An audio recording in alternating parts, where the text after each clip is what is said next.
Hello दोस्तों, Shabnam study point में आपका स्वागत है। आज मैं लेके आई हूँ फिर से नए टॉपिक के साथ, जिसमें आज हम देखेंगे बंगाल के गवर्नर एवं गवर्नर जनरल। तो आइए शुरू करते हैं। पहले हम देखेंगे बंगाल के गवर्नर, उसके बाद देखेंगे बंगाल के गवर्नर जनरल। तो पहले है क्लाइव। क्लाइव कब से कब तक रहा? 1757 से 1760 और दोबारा 1765 से 1767 तक रहा। क्लाइव बंगाल का प्रथम गवर्नर था और इलाहाबाद की संधि 1765 में क्लाइव के समय ही हुआ था। श्वेत विद्रोह भी क्लाइव के समय हुआ। इसे दोहरा भत्ता बंद का विद्रोह भी कहा जाता है। बंगाल में द्वैध शासन यह 1765 से 1772 तक रहा और यह भी क्लाइव के टाइम हुआ था। उसके बाद क्लाइव के बाद आता है हॉलवे। हॉलवे कब आया था? 1760 में। ब्लैक हॉल की घटना हुई थी 20 जून 1756। यह क्लाइव के टाइम हुई थी, लेकिन इसका वर्णन हॉलवे ने किया था। यह घटना का वर्णन करने के बाद 1760 में हॉलवे को गवर्नर बनाया गया। उसके बाद है पेंसीटाट। तो पेंसीटाट कब से कब तक रहा? 1760 से 1765 तक रहा। बक्सर का युद्ध के समय बंगाल का गवर्नर पेंसीटाट था। पेंसीटाट के बाद आता है बेरेलस्ट। तो बेरेलस्ट कब से कब तक रहा? 1767 से 1769 तक। 1767 से 1769 तक रहा कौन? बेरेलस्ट। द्वैध शासन के समय बंगाल का गवर्नर कौन था? बेरेलस्ट था। यह कब से कब तक रहा? 1767 से 1769 तक रहा। बेरेलस्ट के बाद आता है 5वें नंबर में कटियार। तो कटियार कब से कब तक रहा? 1769 से 1772 तक रहा।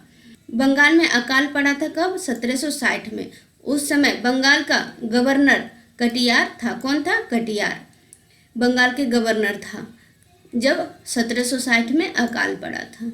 उसके बाद देखेंगे बंगाल के गवर्नर जनरल। तो 1772 के बाद बंगाल के गवर्नर जनरल बनाए गए। तो पहला नंबर में वारेन हेस्टिंग। वारेन हेस्टिंग कब से कब तक रहा? 1772 से 1785 तक रहा। और बंगाल का प्रथम गवर्नर जनरल कौन था? वारेन हेस्टिंग था। कब से कब तक रहा? 1772 से 1785 तक रहा। और इसी के टाइम 1773 का रेगुलेटिंग एक्ट आया था। उसके बाद 1772 द्वैध शासन समाप्त हुआ। किसके टाइम समाप्त हुआ? वारेन हेस्टिंग के टाइम समाप्त हुआ। कब हुआ? 1772 में। उसके बाद 1774 में प्रथम सुप्रीम कोर्ट की स्थापना हुई। तो प्रथम सुप्रीम कोर्ट की स्थापना कब हुई थी? 1774 में। किसके टाइम? वारेन हेस्टिंग के टाइम।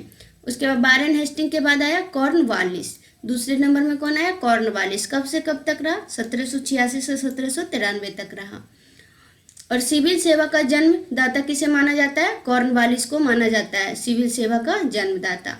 उसके बाद पुलिस सेवा का जन्मदाता भी कॉर्नवालिस को माना जाता है। कॉर्नवालिस के समय ही अस्थायी बंदोबस्त आया था। कब? 1793 में। 1789 में दास व्यापार पर रोक लगा था। किसके टाइम लगा था? कॉर्नवालिस के समय ही लगाया गया था। कॉर्नवालिस की समाधि भारत में ही है। कहाँ पे है? भारत में गाजीपुर में है। कॉर्नवालिस के बाद आता है सर जॉन सॉर। तो सर जॉन सॉर कब से कब तक रहा? 1793 से 1798 तक रहा। सर जॉन सॉर ने मैसूर के प्रति हस्तक्षेप की नीति अपनाई। उसके बाद आता है सर जॉन सॉर के बाद आता है लॉर्ड बेलेजली। तो लॉर्ड बेलेजली कब से कब तक रहा? 1798 से 1805 तक रहा। और सहायक संधि 1798 में हुआ। कब हुआ? 1798 में सहायक संधि हुआ। इस टाइम गवर्नर जनरल कौन था? बंगाल के लॉर्ड बेलेजली थे।